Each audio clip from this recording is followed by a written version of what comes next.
النجمة روجينا، أدوار مميزة ونجاحات في الدراما، موسم رمضاني ورا الآخر، شخصية مميزة جدا. هل الحظ في الدراما اليوم أسهل بالنسبة للمرأة عنه في السينما؟ هو أنا في البداية أنا سعيدة جدا إن أنا موجودة بينكم النهاردة، سعيدة لأول مرة إن أنا في الجزائر، سعيدة إن أنا في وهران الباهية زي ما بتقولوا عليها، وهي فعلا باهية. طب قالوا لك أنت وش لابسة، تعرفي تقولي أنت إيش لابسة؟ يلا قولي لي إيش لابسة؟ إيش لابسة؟ إيه إيش لابسة؟ كراكو، برافو أيوة.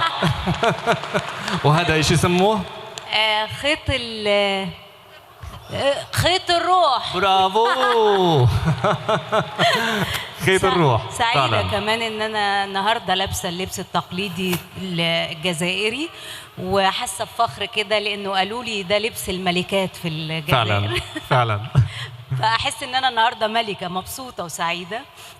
وطول عمري اقول ان السينما حياه، السينما تاريخ، السينما ذاكره، السينما عشق. ولما نقول كل ده، المرأة فيه قد إيه؟ المرأة نص المجتمع، المرأة نص التاريخ.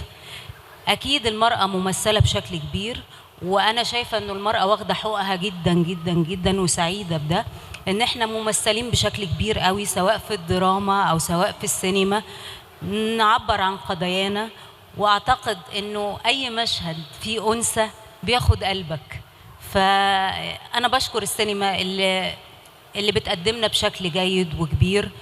والمرأة مش بس ممثلة، المرأة منتجة، ممثلة، ناقدة، صحفية، وكل ده الفن.